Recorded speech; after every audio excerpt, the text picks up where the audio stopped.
Hola, ¿qué tal? Muy buen día. Como siempre, pues bueno, aquí recibiéndolos y agradeciéndoles al mismo tiempo el favor de su asistencia a este 12º ciclo de videoconferencias interactivas del Instituto Nacional de Salud Pública, que lleva por tema este año Evidencia para el Desarrollo de Políticas Públicas en Salud. Bueno, agradecemos a las salas que se han conectado con nosotros, a Nuevo León, al Cenetec, y también a las personas que lo están haciendo vía internet, vía Webex. Reciban ustedes un saludo de nuestro director, el doctor Mauricio Hernández, y de nuestra secretaria académica, la doctora Laura Magaña Valladares. Pues como siempre lo menciono, pues tenemos el gratísimo honor de que en este ciclo de videoconferencias, pues en todas reitero lo mismo, estamos de manteles largos. Y me refiero a que afortunadamente, pues los ponentes que han venido a exponer sus videoconferencias son de primera categoría, son de primera línea, y el día de hoy no nos quedamos atrás. El día de hoy vamos a tener por tema vacunación segura, y afortunadamente el día de hoy contamos con un gran amigo, antes que nada, una excelente persona y un excelente investigador aquí del Instituto Nacional de Salud Pública, el doctor José Luis Díaz Ortega. José Luis, ¿cómo estás? Encantado. Pues aquí encantados nosotros de tenerte. Y pues si me permiten, les voy a leer una pequeñísima cápsula, porque igual que todos nuestros docentes, créanme que me cuesta mucho trabajo reducir a su mínima expresión sus cápsulas académicas, porque obviamente pues se queda fuera del tintero, se queda muchísima información que, bueno, nos podremos en la conferencia para escuchar la trayectoria del doctor.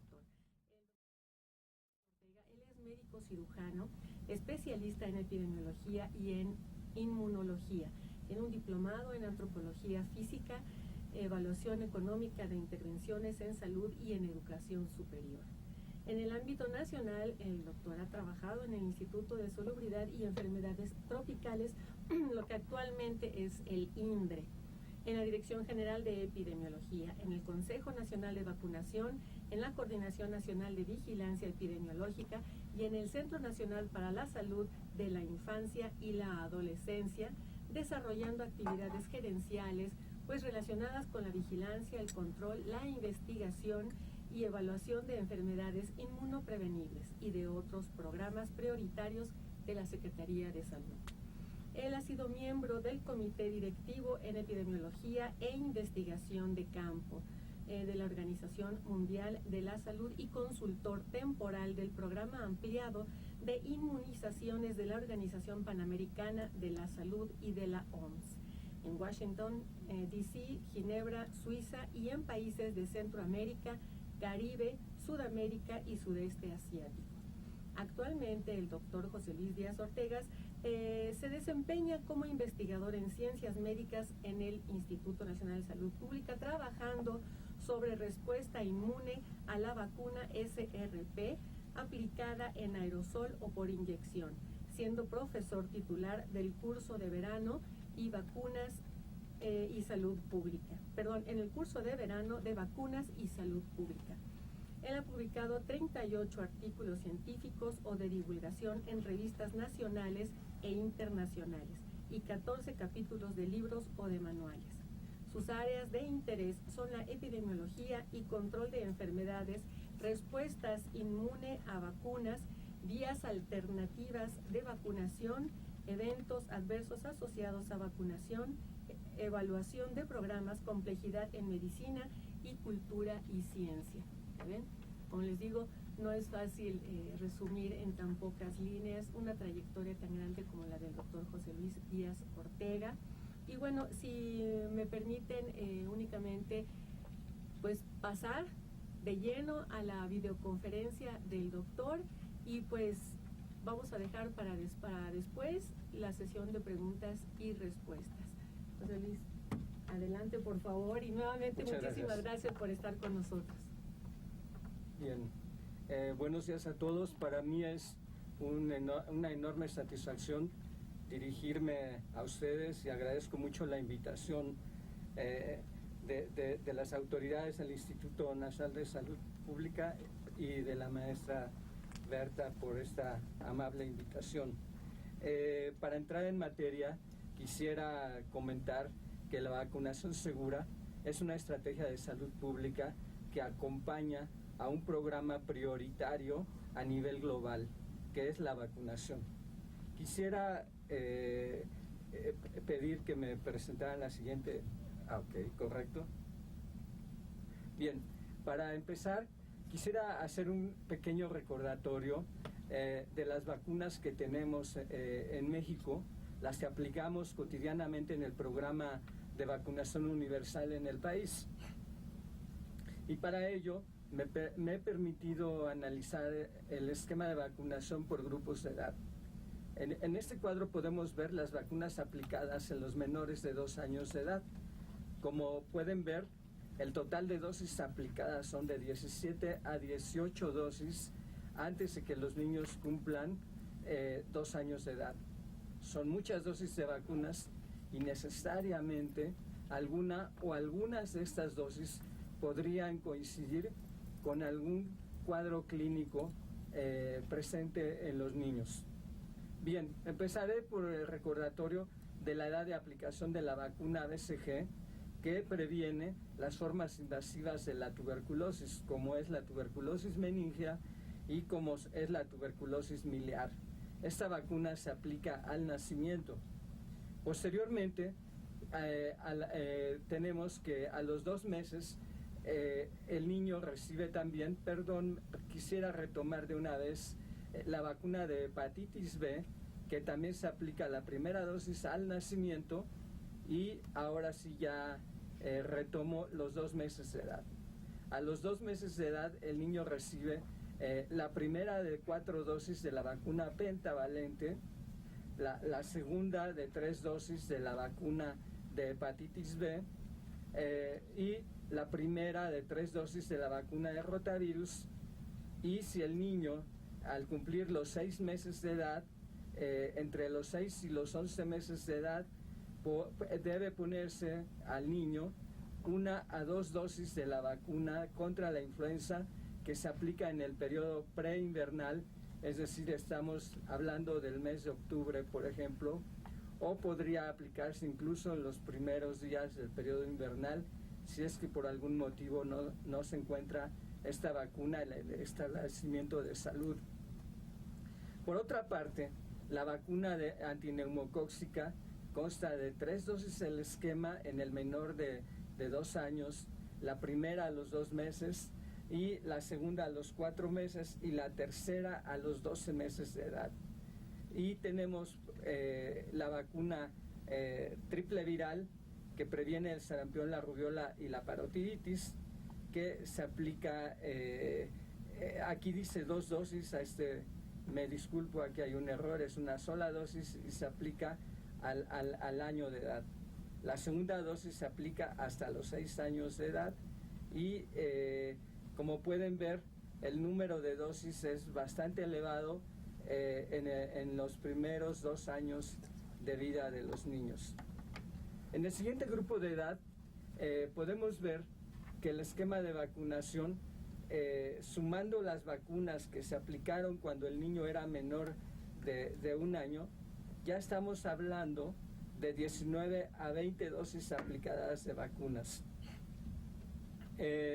Tenemos entonces que en estos niños debe aplicarse 1 dosis de la vacuna DPT a los 4 años de edad, y a los 6 años de edad debe aplicarse la segunda dosis de la vacuna triple viral o SRP. En total, estamos hablando de 19 a 20 vacunas que se han aplicado cuando el niño tiene entre 6 y 7 años de vida.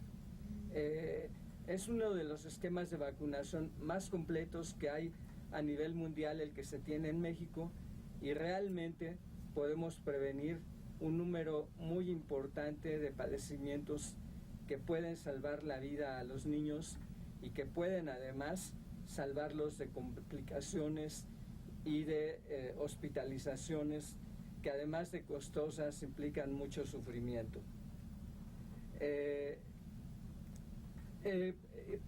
También tenemos el esquema de vacunación para los niños de 10 a 11 años de edad y adolescentes.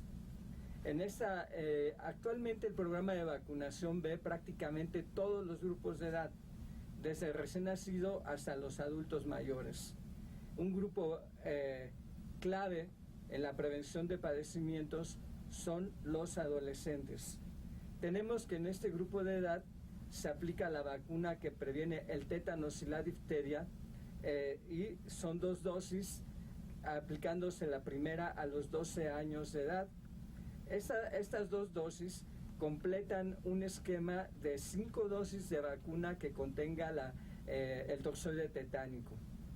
En el momento en que el niño completa las 5 dosis de vacuna que previene el tétanos, se puede considerar que tiene esquema completo. De no ser así, tiene que darse seguimiento a los niños hasta que completen las 5 dosis, y a esta edad ya no se usa ni la vacuna pentavalente ni la vacuna DPT. La vacuna que se utiliza es la TD. Bueno, por otro lado tenemos una vacuna de reciente incorporación en el programa de vacunación en México, que es la vacuna contra el virus del papiloma humano, la vacuna VPH, que se aplica a las niñas de 10 a 11 años de edad y fuera del sistema escolarizado. Las que no acuden a la escuela por algún motivo deberán vacunarse a los 11 años de edad y monitorearse la mejor manera para captar a estas niñas y aplicarles esta vacuna. El esquema de vacunación en estas niñas es de 3 dosis, con un intervalo entre las mismas de 0, 6 meses y 60 meses. De modo que el esquema en las cohortes actual de niñas vacunadas, las niñas solamente tienen hasta el momento 2 dosis de vacuna, y se está haciendo en el Instituto Nacional de Salud Pública una investigación para identificar la duración de la memoria inmunológica atribuible a 2 dosis de vacuna. Esto abre la puerta a una posible reducción del número de dosis a futuro. No solamente en México se están haciendo este tipo de estudios, también en Canadá los están haciendo, y al igual que México, también el esquema provisional es de 0, 6 y 60 meses de edad. Tenemos la vacuna doble viral que previene sarampión y rubiola y que se aplica a adolescentes y adultos. En este caso, esta vacuna responde a la necesidad de mantener eliminados de la circulación endémica a los virus de sarampión y rubiola. No se pone la vacuna triple viral, no porque esté prohibida, sino porque la parotiditis por el momento no tiene como meta la eliminación, de tal manera que para la población de adolescentes y adultos está indicada la vacuna doble viral. Y por último, tenemos la vacuna también de aplicación en adolescentes contra la hepatitis B en el grupo de 12 años de edad. Esta vacuna ya no se aplica en forma cotidiana porque, de acuerdo a la cohorte de niños vacunados, cuando eran menor de 1 año, recibieron la vacuna de hepatitis B contenida en la vacuna pentavalente de células completas, que es la primera vacuna pentavalente que se aplicó en México. Bien, a partir de que esta vacuna comenzó a aplicarse en el país en 1998, se asume que actualmente la mayor parte de los niños de 12 años de edad tienen antecedentes de 3 dosis de vacuna de hepatitis B aplicada ya sea en la vacuna pentavalente de células completas o en la vacuna de hepatitis B por separado. Los niños que no pueden demostrar que tienen aplicación de 3 dosis de vacuna de hepatitis B deberán recibir 2 dosis con un intervalo de 1 a 2 meses al tener 12 años de edad o cursar el 6º grado de educación primaria. Pueden ver que el esquema de vacunación entonces es bastante amplio y cubre prácticamente todos los grupos de edad y además del esquema permanente o rutinario de vacunación, tenemos un esquema de vacunación suplementario, también conocido como esquema complementario de vacunación. En este esquema, los grupos blancos pueden variar de edad. Por ejemplo, si tenemos un brote de alguna enfermedad, en el esquema rutinario, el grupo blanco del programa es fijo, pero en una epidemia podríamos hacer las actividades de bloqueo vacunal en otros grupos de edad de acuerdo al comportamiento epidemiológico del problema.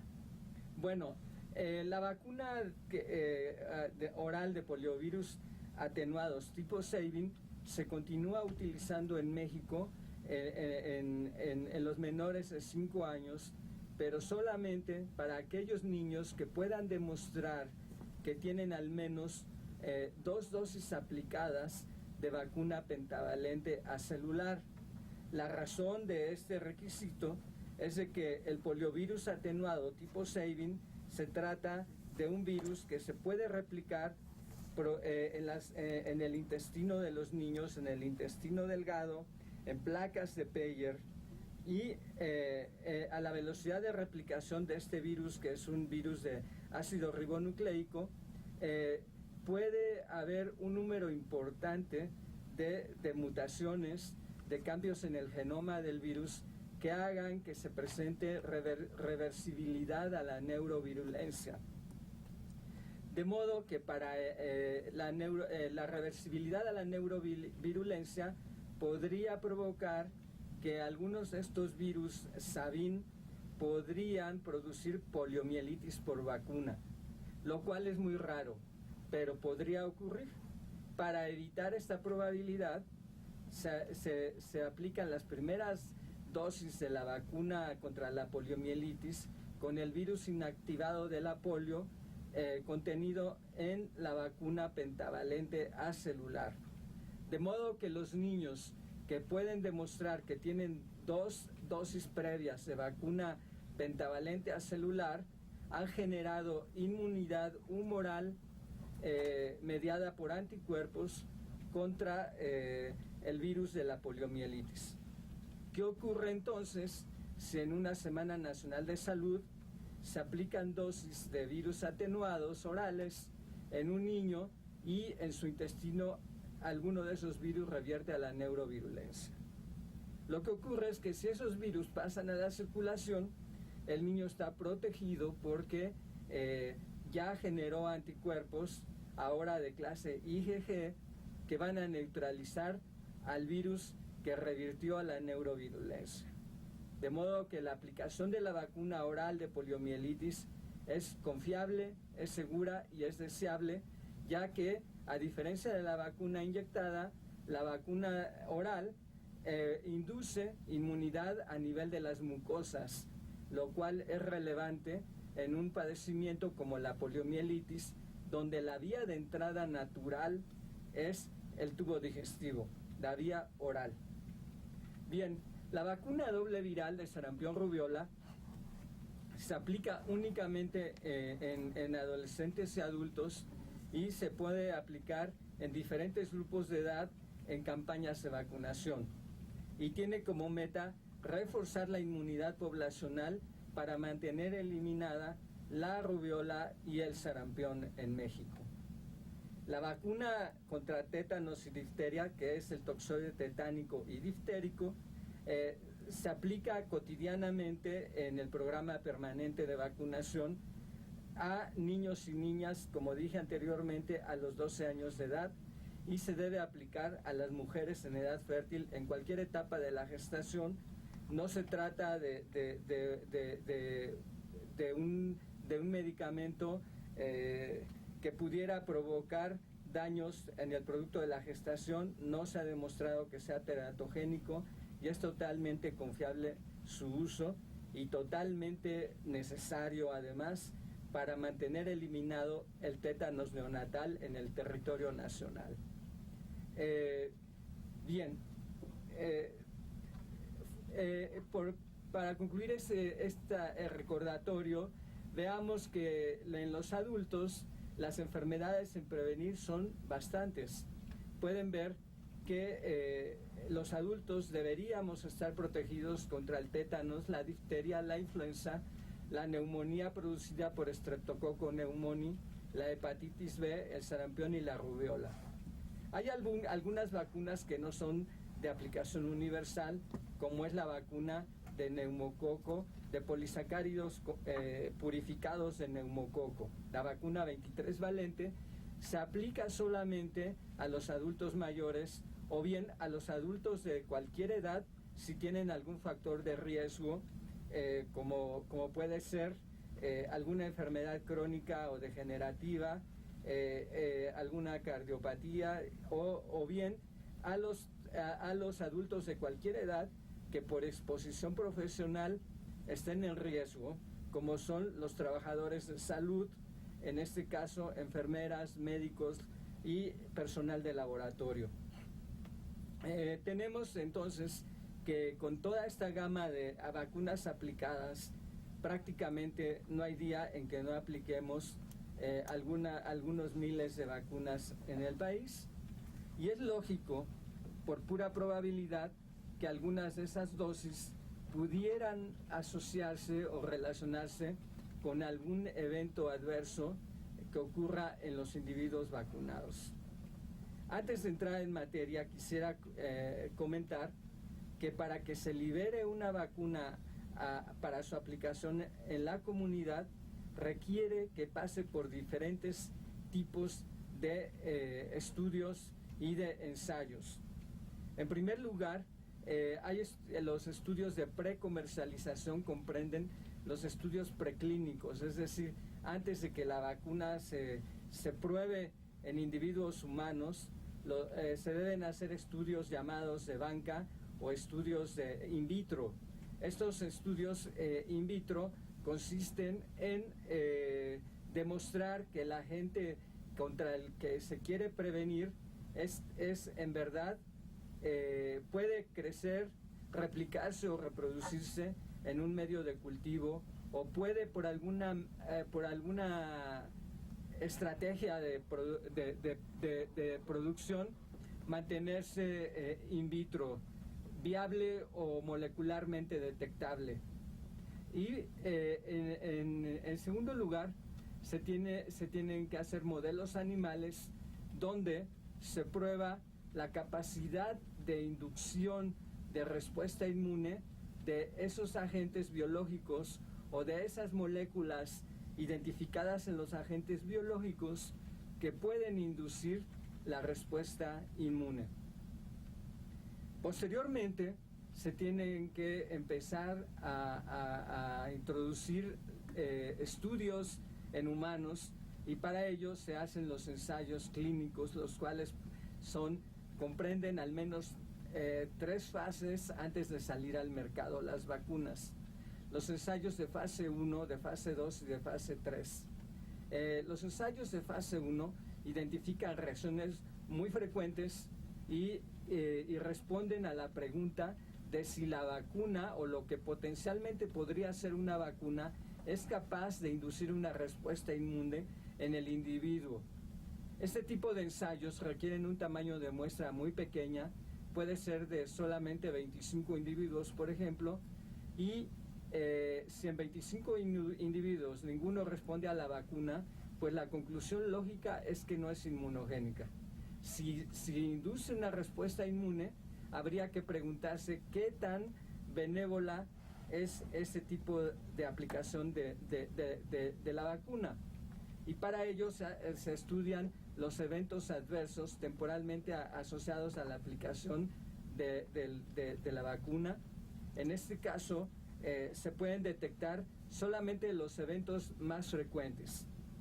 Una vez que se hacen este tipo de ensayos, se puede hacer otros llamados de fase 2, donde toda vez que ya se sabe, por ejemplo, que lo que consideramos potencialmente una nueva vacuna induce respuesta inmune y da una cierta reactogenicidad, es decir, eventos adversos, ahora estamos en posibilidades de comparar diferentes dosis de la vacuna en diferentes grupos humanos, de modo que en los ensayos de fase 2 continúan siendo muestras relativamente pequeñas. Ahora hablamos de algunas decenas, incluso de algunas centenas de individuos participantes, y en ellos ahora la pregunta a responder: ¿qué dosis es mejor? ¿Cuál dosis es más inmunizante? ¿Y qué tipo de eventos adversos en el momento en que tengo un mayor número de individuos puedo detectar ahora? En cualquier circunstancia, esos ensayos identifican reacciones frecuentes y permiten pasar a la tercera etapa, que son los ensayos de tipo 3, de fase 3, donde el universo a estudiar ahora son, las muestras a estudiar ahora son de algunos miles de individuos, y frecuentemente se hacen estas evaluaciones en ensayos multicéntricos, donde colaboran frecuentemente diferentes países. Cada uno aporta una cuota de individuos a vacunar, y al final se pueden juntar los resultados para hacer un análisis colectivo de los datos y concluir el tipo de inmunidad conferida por la vacuna, la frecuencia con que se presenta la respuesta inmune, y también el tipo de eventos presentados. Estos ensayos frecuentemente son, no frecuentemente, siempre son ensayos controlados, tienen algún grupo que funciona como testigo, recibe un placebo, recibe otra vacuna, o simplemente no está vacunado. Y en ellos se pueden evaluar este tipo de intervenciones. Bueno, el problema con los ensayos de fase 3 que referí anteriormente es que se hacen en un contexto relativamente artificial, debido a que se ponen condicionantes como que no entren a los ensayos personas que tienen algún tipo de problema de salud, por muy ligero que sea. Por ejemplo, en el ensayo clínico podría prohibirse la participación de los individuos asmáticos, o de los individuos que tienen fiebre ligera, o de los individuos que cursan con un padecimiento diarreico ligero, y esto da un panorama diferente a la vida real. En la vida real, esos individuos son vacunados en los programas oficiales de vacunación, a menos que tengan padecimientos moderados o severos, lo que hace que sobre los resultados de un estudio de fase 3 podamos esperar que la realidad sea un poco diferente, y entonces hay que ver con mucho criterio estos resultados y esperar dos cosas. Primero, que la vacuna, ya una vez que se liberó al comercio y a los programas de salud pública, pudiera ser menos inmunogénica que lo que refirieron los ensayos clínicos de fase 3, en primer lugar.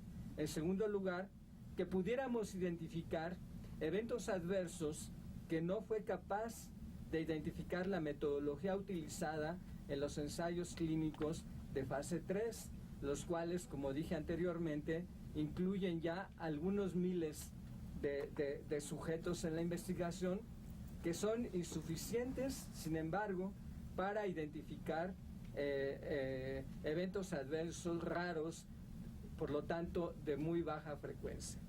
¿Cuándo vamos a identificar estos eventos? En el momento en que estemos haciendo los ensayos de fase 4, que no es otra cosa que la vigilancia de eventos temporalmente asociados a vacunación.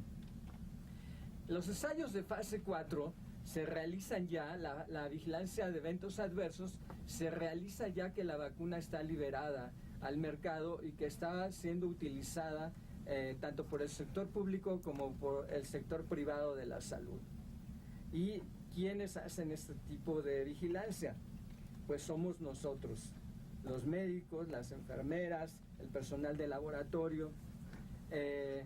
También forman parte de este sistema de monitoreo los padres de familia y los individuos, los maestros, los padres de familia y todo aquel individuo que tenga la posibilidad de notificar un evento temporalmente asociado a vacunación.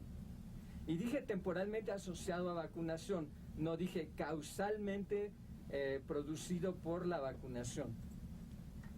Para asumir que una vacuna está causalmente asociada a un evento clínico, se requiere un esfuerzo de investigación muy profunda que frecuentemente no llega a conclusiones de causalidad.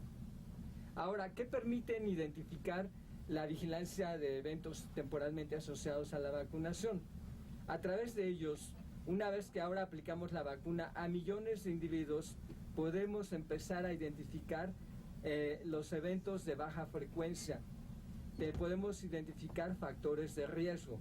Probablemente un evento de baja frecuencia es más probable encontrarlo en individuos que tengan cierto patrón biológico, genético o epidemiológico que el resto de la población.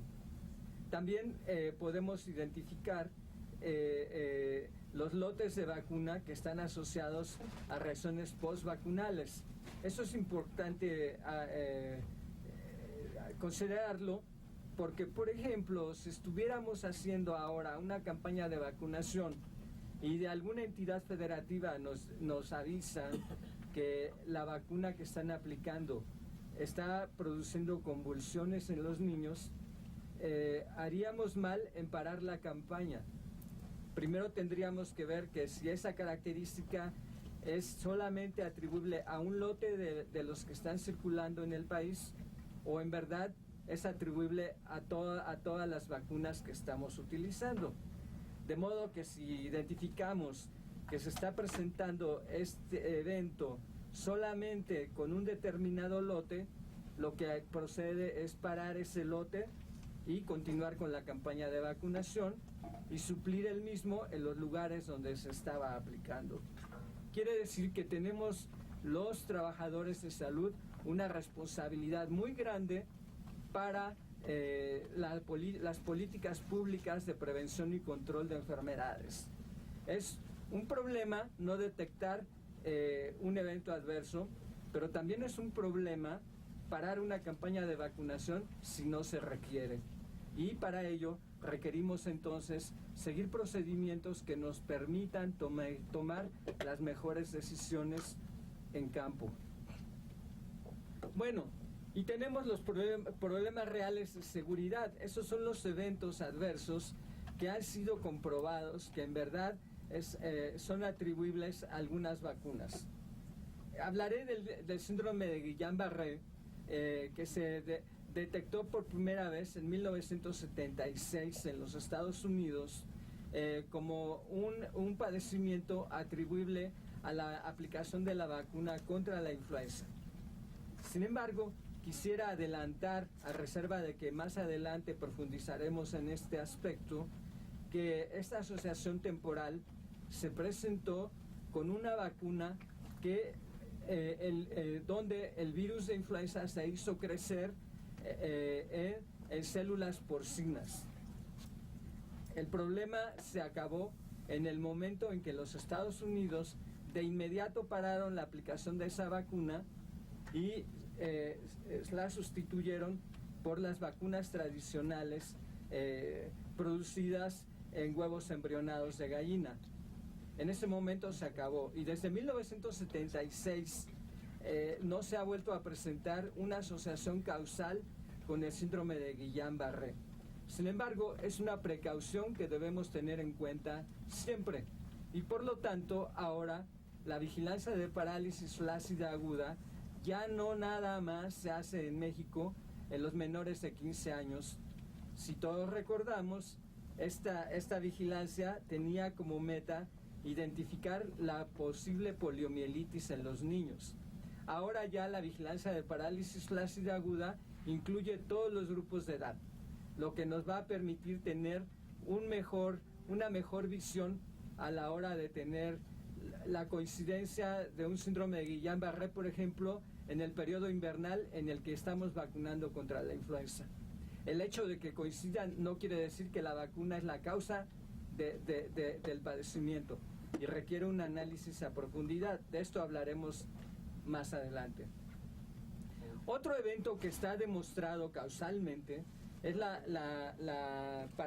parálisis, la poliomielitis paralítica asociada a vacunación. Este evento está demostrado causalmente que está asociado al poliovirus atenuado tipo Sabin o tipo Sabin, la vacuna oral de poliovirus atenuados. Y esta vacuna, debido a que se da por vía oral, los virus se replican en placas de Peyer y, como comenté hace un momento, pueden revertir a la neurovirulencia. De esto también hablaremos del valor esperado de casos de parálisis por vacuna antipoliomielítica oral. En un momento les presentaré un cuadro al respecto. Tenemos por otro lado la encefalopatía aguda.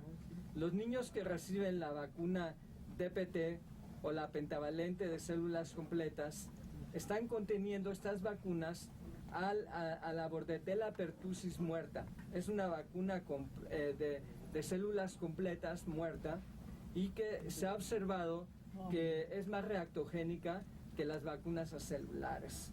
Ahora, ¿qué eventos podríamos esperar en los niños que reciben vacunas de células completas? Bueno, podría haber convulsiones y podría haber irritabilidad y convulsiones. Una encefalopatía aguda que no deja secuelas y que no pasa a la cronicidad tampoco. Este es un evento causalmente asociado a la fracción pertussis o de Bordetella pertussis de la vacuna pentavalente, células completas, que ya no se aplica en México. La vacuna, como dije, que aplicamos es acelular, la pentavalente acelular. Y la otra vacuna que usa células completas es la vacuna DPT, que en nuestro caso la utilizamos como quinta dosis en la serie de vacunas que previenen la tosferina. Esta vacuna DPT se aplica a los 4 años de edad y es una gran ventaja en nuestro país que tengamos este esquema de vacunación, porque actualmente estamos viviendo, sobre todo en los Estados Unidos, se observa una reemergencia de casos de tosferina. Y se ha observado, hay estudios epidemiológicos que demuestran que la vacuna acelular es menos inmunogénica que la vacuna de células completas. Ahora, ¿por qué en México, a pesar de que usamos vacuna acelular, no tenemos el problema fuerte de tosferina que tiene los Estados Unidos? Bueno, una hipótesis es que debido a que nuestros niños a los 4 años de edad se ven beneficiados con la vacuna de células completas y esto genera una inmunidad más completa. La vacuna probablemente no del todo satisfactoria que deja la vacuna acelular, ahora tiene la oportunidad del niño de reforzarse con la quinta dosis, que es la vacuna DPT aplicada a los 4 años de edad. De modo que los trabajadores de salud debemos hacer todos los esfuerzos para que no se nos queden niños sin recibir la dosis de DPT a los 4 años de edad. Tenemos la vacuna de rotavirus, que se ha asociado causalmente a invaginación intestinal. Al respecto, esta vacuna fue la Wyatt Rotashield, que ya estaba aplicándose en los Estados Unidos masivamente cuando se descubrió que había un aumento en el número de casos de invaginación intestinal y que ese aumento estaba asociado temporalmente con la aplicación de la vacuna de rotavirus. La decisión de las autoridades de salud de los Estados Unidos fue de inmediato parar la aplicación de esta vacuna y con esto la incidencia de casos de invaginación intestinal regresó a sus límites habituales, lo que demostró que había una asociación causal con la vacuna. Las vacunas que actualmente se utilizan en el mundo podrían asociarse temporalmente también a invaginación intestinal. Sin embargo, no se ha encontrado que el riesgo de invaginación intestinal atribuible a las nuevas vacunas de rotavirus, incluidas las que se aplican en México, sea superior al riesgo de padecer invaginación intestinal en niños no vacunados. Lo que quiere decir que la vacuna tiene ventajas sobre la no vacunación y que puede salvar muchas vidas y ahorrar mucho dinero a los servicios de salud por los costos de atención de los niños que tienen diarrea grave. Otro evento causalmente asociado es el choque anafiláctico atribuible a la vacuna triple viral. Esencialmente se presenta como atribuible a una molécula de gelatina utilizada en la vacuna.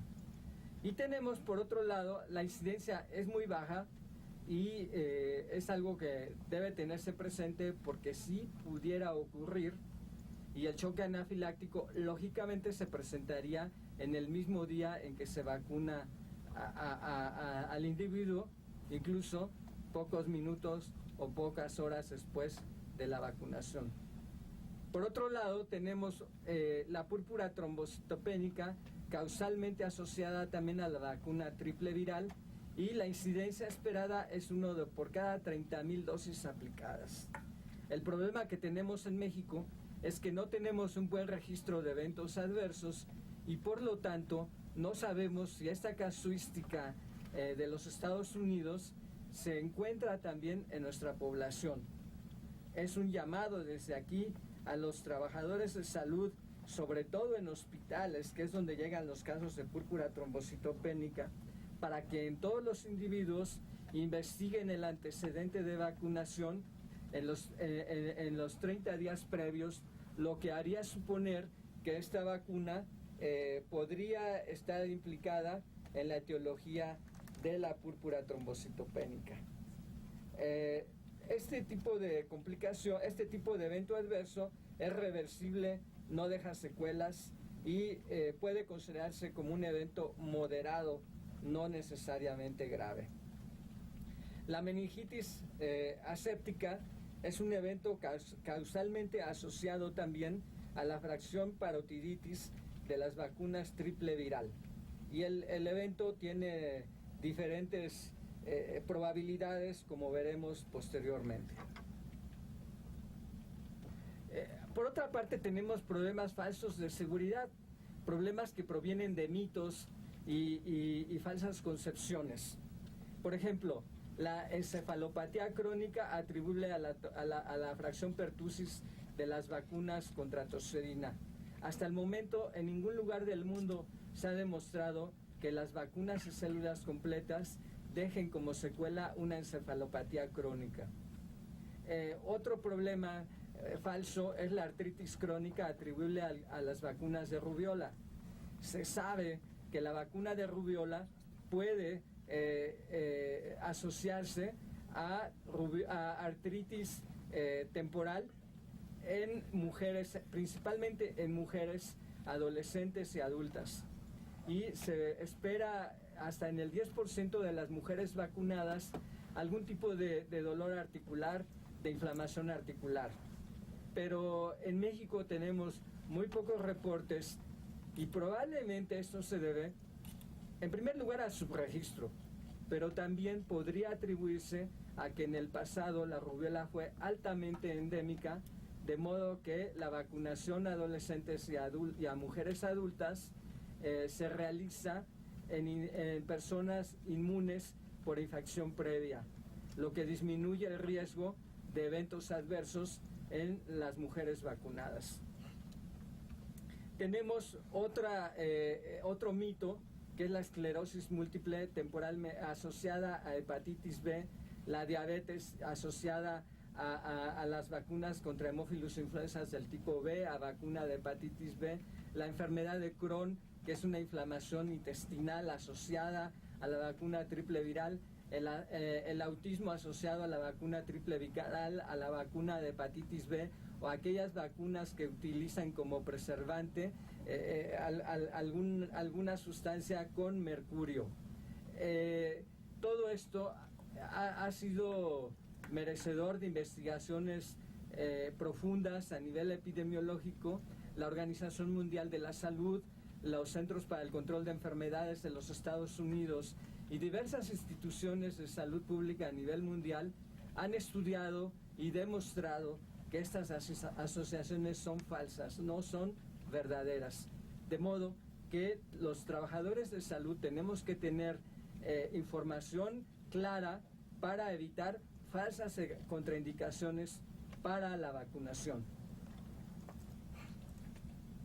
Ahora, una vez que hicimos ese preámbulo, ¿de qué hablamos cuando mencionamos los términos vacunación segura? Bueno, la Organización Mundial de la Salud llama a vacunación segura a la planeación cuidadosa de las actividades de vacunación, basada en la capacitación del personal, la supervisión y la dotación de material y equipo adecuados, lo cual permite asegurar prácticas de inyección segura, por ejemplo.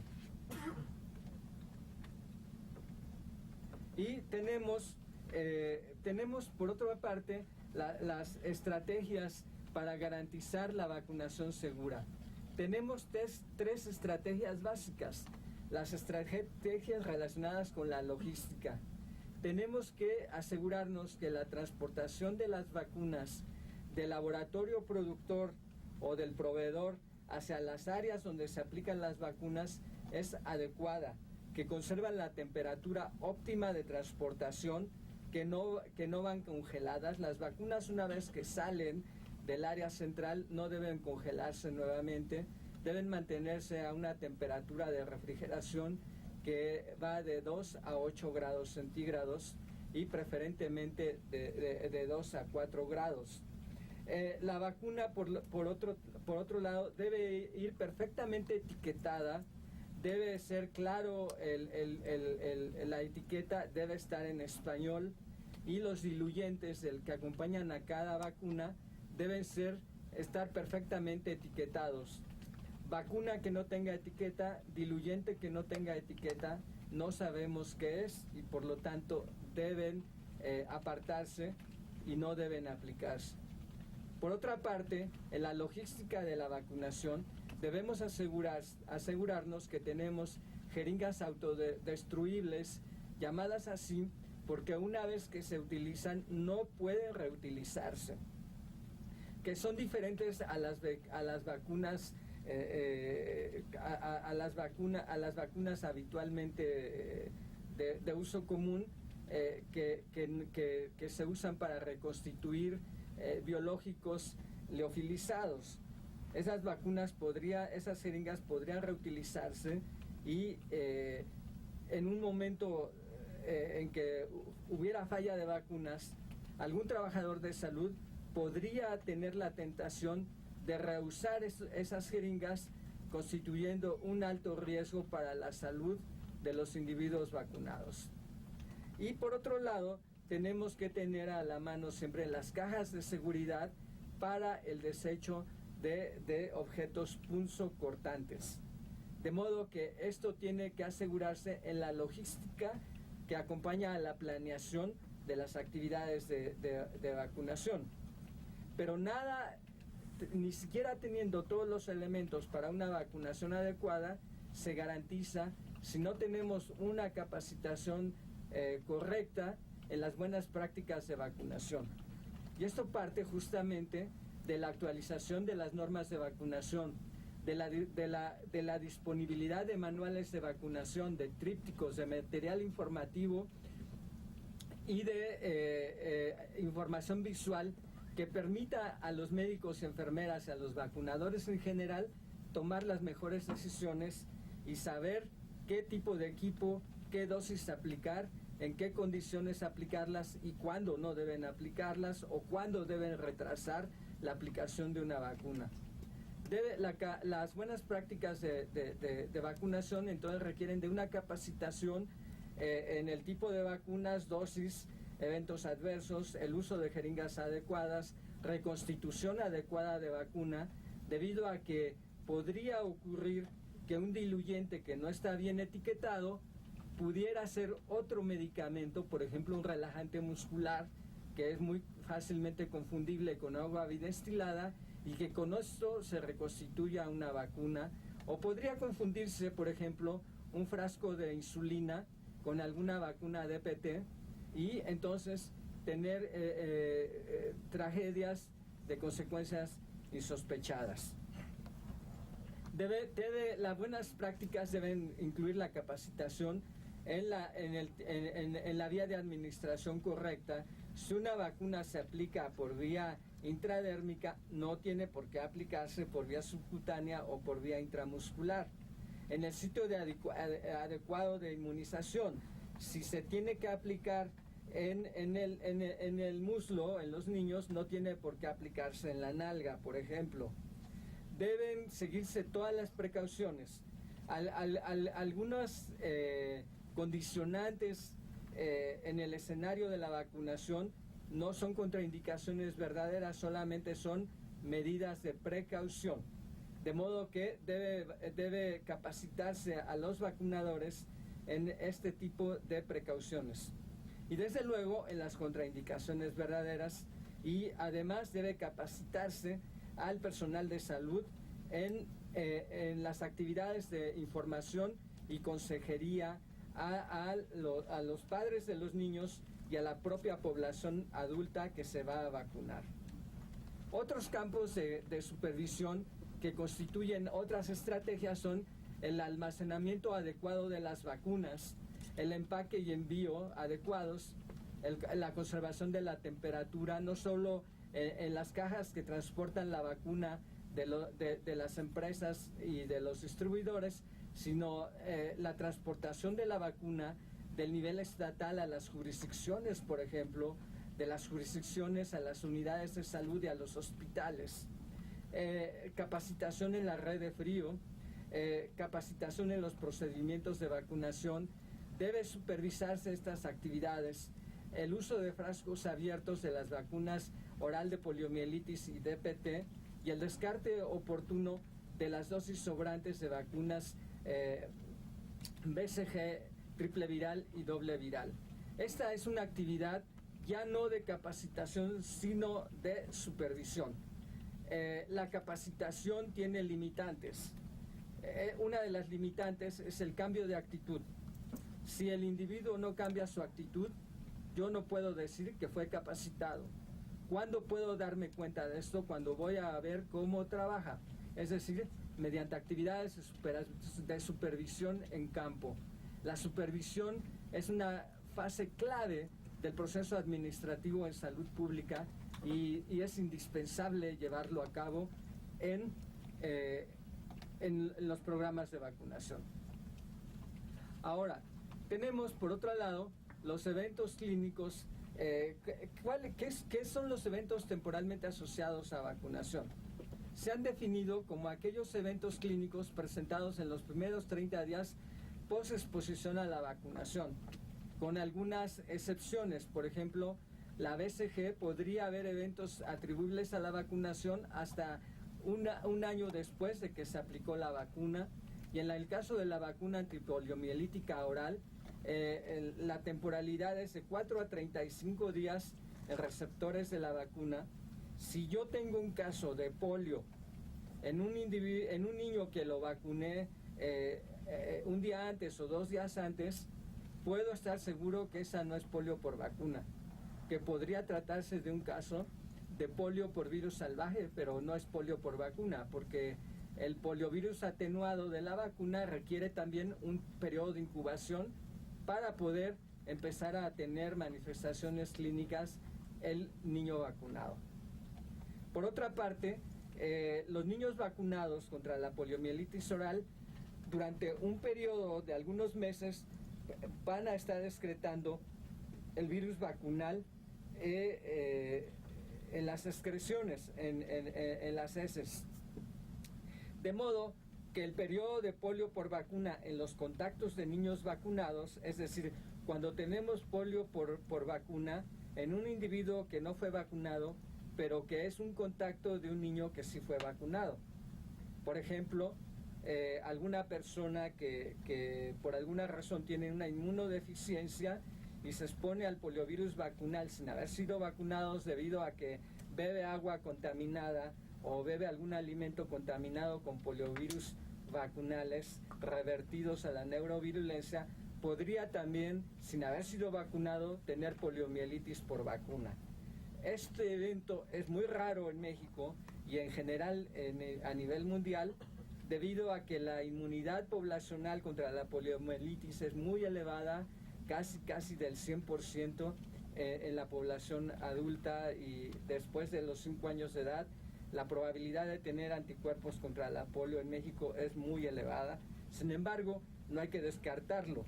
En un caso, si lo hubiera, ahí el periodo de temporalidad se extiende hasta los 75 días después de que el niño fue vacunado.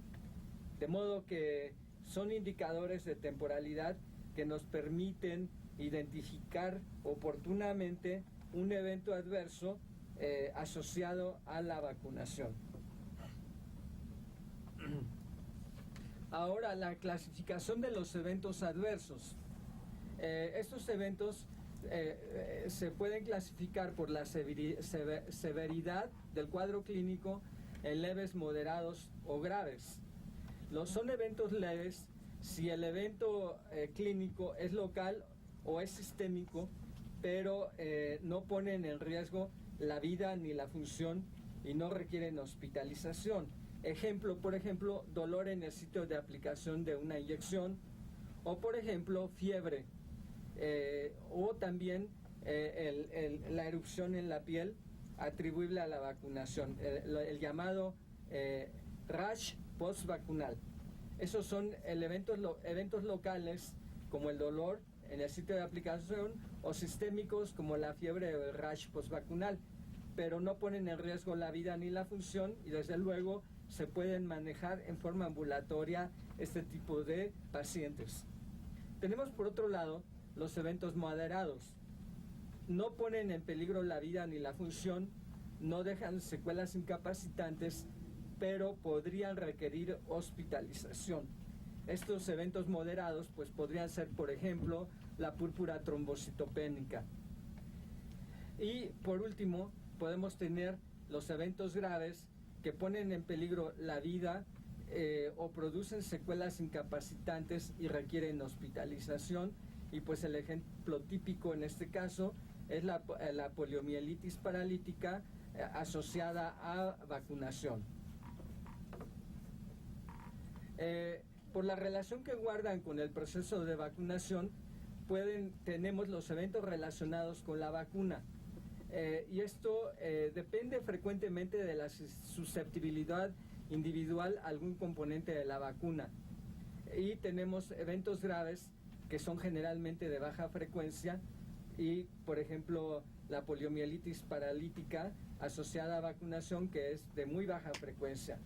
Esto es importante notarlo porque no todos los individuos tienen el mismo riesgo de tener este tipo de eventos, y como se dice en la lámina, depende de la susceptibilidad individual frecuentemente. Tenemos los eventos coincidentes. Son aquellos que pudieron ocurrir en ausencia de vacunación, como son, por ejemplo, un infarto agudo del miocardio en un adulto mayor vacunado contra la influenza en el día anterior. Resulta que no hay ningún elemento que indique que la vacuna de influenza podría provocar un infarto agudo del miocardio. De modo que lo más probable es que se trate de un evento coincidente. Al hacer esta aclaración, debo decir también que no deja de ser un evento temporalmente asociado.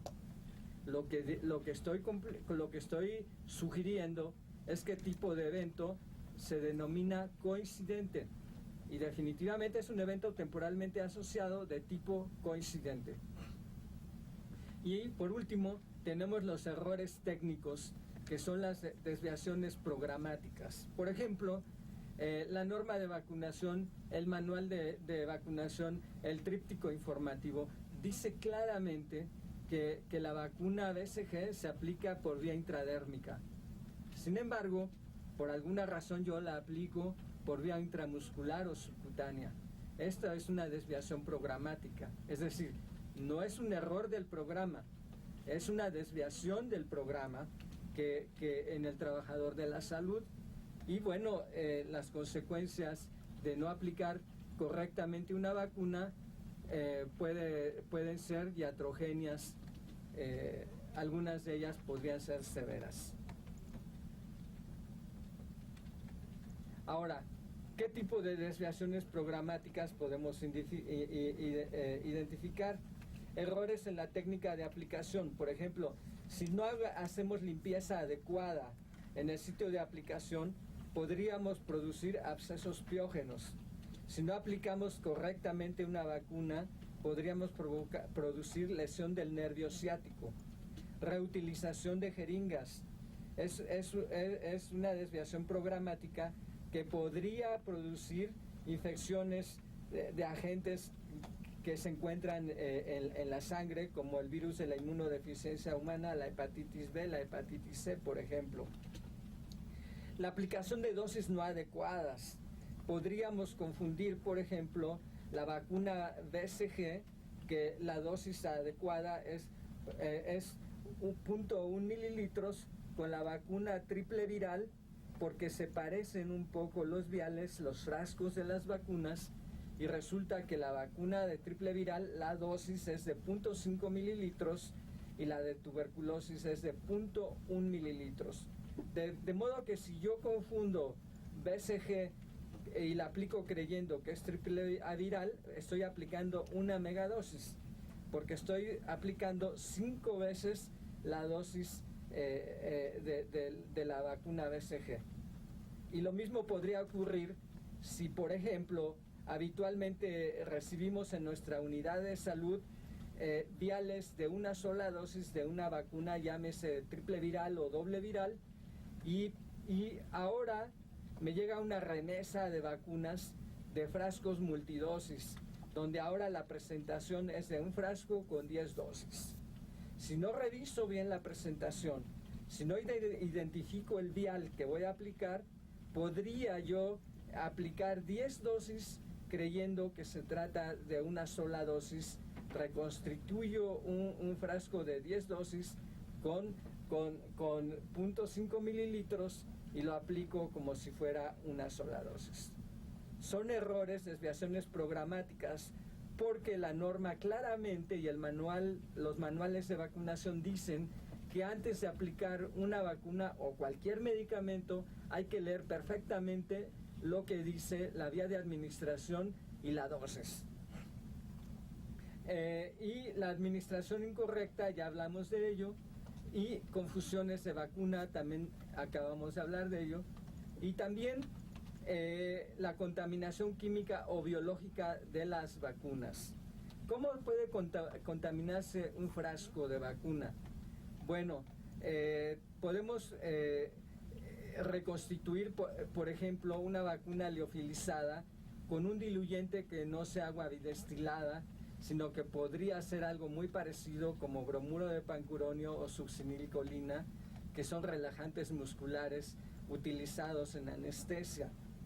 Hay que evitar que en las áreas hospitalarias se guarden este tipo de medicamentos en los refrigeradores donde se almacenan vacunas, porque el personal de guardia o el personal de enfermería, los estudiantes de medicina y de enfermería, podrían confundir estos medicamentos con diluyentes y reconstituir vacunas liofilizadas con este tipo de productos, produciendo una contaminación química de la vacuna de graves consecuencias. La contaminación bacteriana, por ejemplo, podría darse con el uso de la llamada aguja piloto. en los frascos de multidosis en el pasado, algún personal de enfermería ponía una aguja y la dejaba clavada en la tapa de la vacuna, con la ventaja de que en las siguientes dosis solamente tenía que poner ahí la jeringa de plástico y jalar el contenido. El problema es que por esa aguja piloto podría penetrar polvo, podrían penetrar bacterias u otro tipo de microorganismos y contaminar la vacuna. Por lo tanto, está estrictamente prohibido el uso de agujas pilotos en los frascos multidosis de vacunas. Y por otro lado, tener una desviación programática importante es el descuido de la red de frío. Si nuestra red de frío es prácticamente una red de calor, debido a que no conservamos adecuadamente la temperatura, lo que podemos esperar es que estemos aplicando a la población vacunas de baja potencia o de plano vacunas inertes. Quiere decir que ya no tienen ningún contenido inmunogénico. Ahora, ¿qué es lo que tenemos que hacer ante la presencia de eventos temporalmente asociados a vacunación? Bien, hay que hacer una investigación epidemiológica, pero no se requiere hacer investigación epidemiológica de todos los eventos. Sería absurdo, por ejemplo, hacer tal investigación en un caso de fiebre por vacuna o de rash postvacunal. No, en este caso no. Pero sí podemos hacerlo, tenemos que hacerlo cuando se trata de eventos graves, de errores técnicos o programáticos que en forma sistemática se presentan. Si yo, por ejemplo, tengo que está aumentando el número de acceso séptico en vacunas inyectadas y ubico las unidades de salud donde se presentan y veo que persistentemente se presenta en una de ellas, tengo que hacer algo. Quiere decir, ¿qué es lo que hace diferente a esa unidad de salud donde hay un gran número de abscesos sépticos de otras unidades de salud donde no hay tal número de problemas? Quiere decir que con urgencia tengo que ir a hacer la investigación y capacitar al personal que aplica vacunas. Tenemos otro tipo se requiere investigación epidemiológica cuando los eventos se presentan en grupos específicos. Por ejemplo, en las campañas de vacunación en escuelas, en fábricas, bancos, comercios, en áreas geográficas limitadas. Si son actividades que tengo que hacer en forma anual o en forma cotidiana, y si no hago algo cuando la población denuncia la presencia de eventos adversos a las vacunas, por mínimo que sea el riesgo, aun cuando se trate solamente de abscesos o de algo que en teoría no es grave, tenemos que hacer la investigación porque de otra manera se nos puede caer el programa de vacunación. Imaginemos, por ejemplo, que en una escuela estamos vacunando estamos aplicando los toxoides tetánico diftérico y que tenemos a los niños formados para la vacunación y que una niña se desmaya. La que sigue también se desmaya, la que sigue también. Tenemos que investigarlo. Esto ha ocurrido en la vida real y se ha encontrado, no solo en México, hay varios países donde se han encontrado este tipo de problemas y son brotes de histeria colectiva. Suena fuerte el término, pero son brotes que generados por el temor, incluso a veces el terror a las inyecciones. De modo que no podemos asumir que eso no puede ser y dejar de estudiarlo. Aun cuando esto no sea grave, tenemos que investigarlo. Y esos son los eventos que requieren de una investigación pronta y expedita. Ahora, al hacer la investigación, antes de sacar conclusiones, tenemos que hacer un repaso de los criterios de asociación causal. Tenemos que recordar que la asociación causal, en primer lugar, requiere que haya una secuencia en el tiempo. Suena lógico que si estoy asumiendo que la vacuna produjo el evento, entonces el evento tiene que ser posterior a la causa. Eso que parece absurdo que lo plantee, no lo es si vemos en nuestros reportes de eventos adversos que en ocasiones nos notifican eventos que a la hora de ir al campo descubrimos que ocurrieron antes de aplicar la vacuna. Por ejemplo, en algún lugar del país hace algunos años se aplicó la vacuna antisarampión en escuelas, y en una escuela un niño sufrió un desmayo, pero el desmayo fue antes de que se vacunara, de modo que eso no hubo asociación causal porque no se presentó posterior a la vacunación, se presentó antes de la vacunación. Entonces esto, como lo vamos a ver a la hora de ver síndrome de Guillain-Barré y los estudios hechos en los Estados Unidos, también en Estados Unidos se reportaron casos de síndrome de Guillain-Barré, donde el primero fue el evento que supuestamente era provocado por la vacuna de influenza. Primero empezó el síndrome de Guillain-Barré, luego se vacunó, de modo que eso no cumple el criterio de asociación temporal, no hay una secuencia en el tiempo. Y esto es clave en los estudios de seguridad de la vacunación. Tenemos otro criterio de asociación que es la fuerza de asociación. De acuerdo a este criterio, hay mayor riesgo de tener eventos adversos en los individuos vacunados que en los no vacunados. Yo descubro, por ejemplo, que en una campaña de vacunación me reportan que hay casos de diarrea en un grupo de niños que recibieron la vacuna DPT, por ejemplo. No está notificado en los libros ni en los artículos que la vacuna DPT produzca diarrea, pero el hecho es evidente. Veo que si hay asociación temporal, que el niño primero se vacunó y luego le dio la diarrea, luego se cumple el primer criterio de asociación causal, pero voy al campo, hago búsqueda activa de más casos y encuentro que en la comunidad hay un brote de diarrea, y encuentro que tuvieron más riesgo de tener diarrea los no vacunados que los vacunados, o que el riesgo fue el mismo que en los vacunados que en los no vacunados. Esto me permite discriminar si la vacuna podría estar involucrada en la causalidad de ese tipo de eventos. Y para ello tengo dos indicadores de fuerza de asociación. Uno es el riesgo relativo.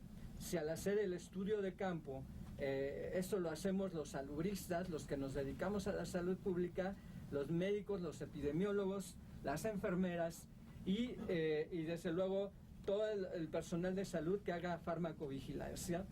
Si la metodología que utilizan por ser una comunidad pequeña es un censo o barrido de la población, el indicador se llama riesgo relativo. Si se trata de una comunidad grande y deciden hacer un muestreo, entonces el indicador de fuerza de asociación va a ser la razón de momios o razón de productos cruzados. No es motivo de esta charla dar metodologías para el cálculo de estos indicadores. Sin embargo, conviene considerar que el personal de salud que nos especialista en salud pública está obligado a hacer este tipo de evaluaciones. Tenemos por otro lado la consistencia de la asociación. Cobra mayor posibilidad la idea de que la vacuna sea el agente causal del evento que estamos investigando si tenemos consistencia en la asociación. Es decir, se presenta en el mismo lugar, en la misma unidad de salud, como fue el caso que dije hace un momento de absceso séptico. Incluso podemos llegar con la lupa hasta ver si se presenta del interior de la unidad de salud solamente en las vacunaciones que realizó algún tipo de personal de salud, algún vacunador en específico, sea médico o enfermera o un promotor de salud. Y por otro lado tenemos la especificidad de la asociación. Se presenta el absceso séptico solamente cuando se aplica DPT y no cuando se aplica otro tipo de inyección. Todo esto tenemos que analizarlo porque, por ejemplo, en el caso de la vacuna DPT, por sí misma contiene hidróxido de aluminio que podría producir un absceso aséptico. Aséptico quiere decir que no tiene relación con algún contaminante de tipo bacteriano o infeccioso. El hidróxido de aluminio por sí mismo puede producir un absceso aséptico, y entonces es algo que también puede esperarse sin necesidad de que se aplique mal la vacuna. Plausibilidad biológica. Tenemos que evaluar la plausibilidad, es decir, si hay algún mecanismo de tipo biológico que explique el evento en los vacunados. En el ejemplo que di anteriormente del caso de infarto agudo del miocardio y la aplicación de la vacuna contra la influenza, no hay ningún mecanismo biológico que le dé plausibilidad biológica a la asociación entre la vacuna y el infarto agudo del miocardio.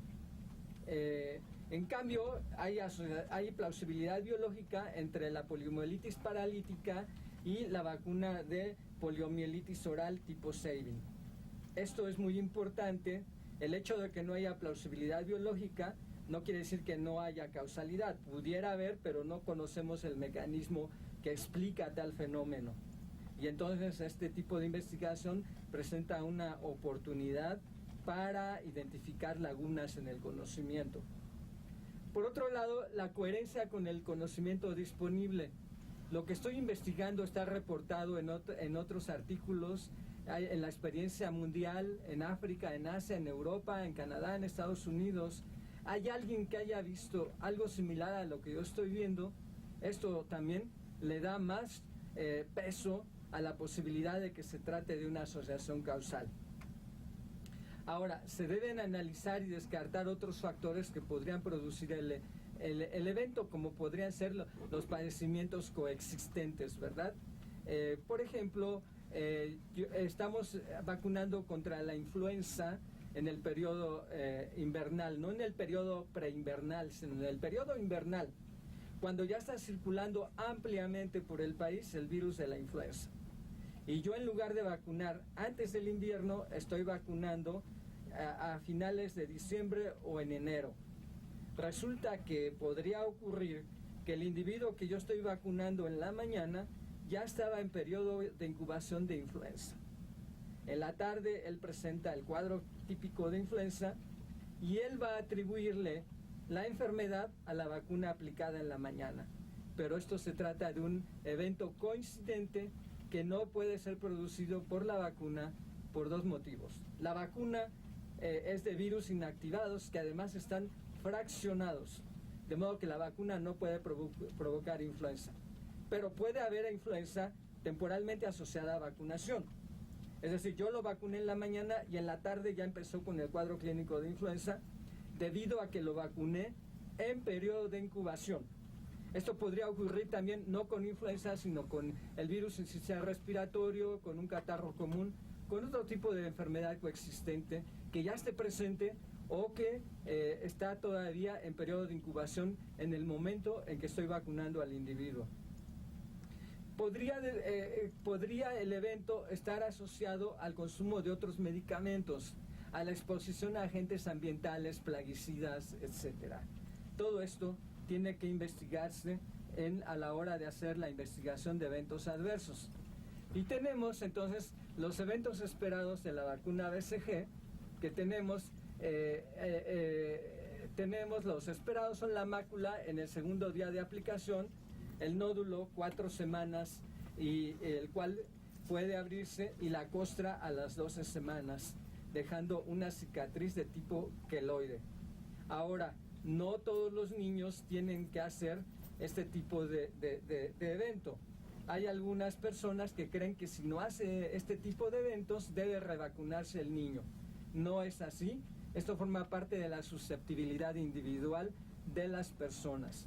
Y tenemos los eventos comunes, que son la úlcera mayor de 10 milímetros, en caso de megadosis o aplicación subcutánea de la vacuna, la linfadenitis regional en el mismo lado en que se aplica la vacuna hasta en el 10% de los vacunados, y los eventos raros como la osteomielitis, la frecuencia esperada es de un caso por cada 1.000.000 de vacunados, o la vesijitis de un caso por cada 10 millones de vacunados. A la vacuna triple viral tenemos como eventos probables adversos la fiebre mayor a 39 grados, hasta en el 15% de los vacunados. Frecuentemente se presenta entre el 7º y los 12 días posteriores a la vacunación. Se trata de un virus atenuado. Si yo vacuno a un niño con vacuna triple viral y el niño por la tarde tiene fiebre, lo más probable es que esta no se deba a la vacuna, porque el periodo de incubación mínimo es de 5 días y el esperado es de 7 días, y entre el 7º y el 12º día es cuando se presenta el problema, que puede tener una duración hasta de 2 días. El exantema o el rash postvacunal hasta en el 5% de vacunados, y se presenta entre el 7º y el 10º día y con una duración de hasta 3 días. Las artralgias hasta en el 25%, las artritis hasta en el 10%, la trombocitopenia, como dije anteriormente, se espera menos de un caso por cada 30.000 dosis aplicada. La inflamación de las glándulas parótidas hasta en el 2% de los vacunados, encefalopatía en menos de 1 por 1.000.000 de vacunados, y la hipersensibilidad inmediata, la reacción anafiláctica, menos de 1 por 100.000 dosis aplicadas. De modo que los eventos son relativamente raros y son más frecuentes siempre en la primera dosis que en la subsecuente. Tenemos por otro lado los eventos atribuibles al componente parotiditis de las vacunas triple viral. Este componente es la meningitis aséptica, y el riesgo depende de la cepa de virus vacunal de parotiditis que se esté recibiendo. Se presenta en las 2 o 3 semanas posteriores con cualquier cepa vacunal. Una de las de menor riesgo es la cepa Yerry-Lin, y se espera un caso de meningitis aséptica por cada 800.000 vacunados. La Leningrado-Zagreb, un caso por cada 3.400 a 1 por cada 20.000 vacunados, y la Urabe AM9, 1 por 1.000 a 1 por 20.000 vacunados. La meningitis aséptica es un evento que no deja secuelas y que generalmente se autolimita, de modo que estas vacunas no están proscritas en ningún lugar del mundo, y es un evento esperado. En México tenemos muy pocas notificaciones de este tipo de eventos, y probablemente se debe a que no se busca en los hospitales el antecedente vacunal en los casos con meningitis aséptica. Por otro lado, tenemos los eventos temporalmente asociados a vacunas contra tosferina de células completas, que son la DPT y la pentavalente. Tenemos esa pentavalente que repito, ya no usamos en México. Tenemos la evidencia que indica causalidad de llanto persistente, convulsiones febriles y incluso anafilaxia. Tenemos evidencia consistente con causalidad, que es la encefalopatía aguda, el episodio hipotónico con hiporrespuesta, evidencias que no indican causalidad como convulsiones afebriles, síndrome de Reye, síndrome de muerte súbita infantil, y evidencias que no permiten hasta ahora emitir conclusiones, que son la epilepsia, eritema multiforme, síndrome de Guillain-Barré, síndrome de anemia hemolítica y trombocitopenia. Poliomielitis paralítica asociada a vacunación. La vacuna oral de tipo Sabin. La frecuencia esperada es muy baja. Pueden ver que la mayor frecuencia está a la primera dosis, es el mayor riesgo, y se espera un riesgo de un caso de poliomielitis por vacuna por cada 1.400.000 dosis aplicadas. De modo que si en México aplicamos más o menos 2.400.000 dosis cada año, tendríamos entre 1 y 2 casos por año de poliomielitis por vacuna. Ya no se da el caso, nunca se dio, además, nunca tuvimos ese indicador nunca se cumplió en México, pero si se cumpliera, tampoco se vería ahora, porque ya aplicamos la primera dosis de poliovirus inactivados contenidos en la vacuna acelular. Y ven cómo el riesgo disminuye en los otros grupos poblacionales, lo que nos permite decir que el riesgo de polio por vacuna es muy bajo y que la vacuna oral de tipo Sabin continúa siendo una de las mejores estrategias para la eliminación de la poliomielitis. La vacuna de rotavirus, tenemos que entre los eventos esperados podría ser la diarrea, el vómito, tos, irritabilidad y pérdida de apetito. Este tipo de eventos no están documentados estadísticamente en México debido a que son eventos muy leves que frecuentemente no los detectan ni la propia madre de los niños. Por otra parte tenemos la influenza estacional y aquí habría que ver que la vacuna es muy segura, presenta dolor local en el sitio de aplicación, podría haber también eritema e induración hasta en el 20% de los vacunados y algún tipo de evento sistémico con una frecuencia muy baja, menor al 1%, como fiebre, escalofrío, malestar, mialgias y una reacción de hipersensibilidad en aquellos que tienen algún problema de alergia a las proteínas del huevo, pero que ya tienen antecedente de choque anafiláctico. Si el individuo tiene alergia a las proteínas del huevo, pero su alergia es de tipo urticariforme, puede ser vacunado y no requiere proscribir la vacunación. Tenemos por otra parte la influenza estacional, que la vacuna se ha asociado al síndrome de Guillain-Barré en los Estados Unidos. Como dije anteriormente, eso se observó en 1976 en los Estados Unidos y tenemos que la alteración se presentó en forma temporalmente asociada, observándose que había un ligero aumento en el valor esperado de casos de síndrome de Guillain-Barré en el periodo en que se estaba haciendo la vacunación contra la influenza en los Estados Unidos. Los primeros reportes que recibieron en Estados Unidos al hacer la investigación, se descubrió que 543 casos de síndrome de Guillain-Barré ni siquiera habían recibido de la vacuna, 15 habían sido vacunados después de iniciado el evento, es decir, no cumplían el primer criterio de asociación causal y solamente hubo 532 vacunados antes de que iniciara el síndrome de Guillain-Barré. Bien, se analizaron las tasas de ataque y se vio que en efecto había una mayor tasa de ataque de Guillain-Barré en el periodo de la campaña de vacunación. En el mes de septiembre es la etapa en que usualmente se hacen las campañas de vacunación en adultos en los Estados Unidos, y que al suspender la vacuna, la incidencia del Guillain-Barré regresó a sus niveles esperados, es decir, a los niveles basales. Después al cambiar la vacuna, no se ha vuelto a registrar ningún exceso de síndrome de Guillain-Barré asociado temporalmente a la vacunación. Las tasas actuales se mantienen en el nivel basal.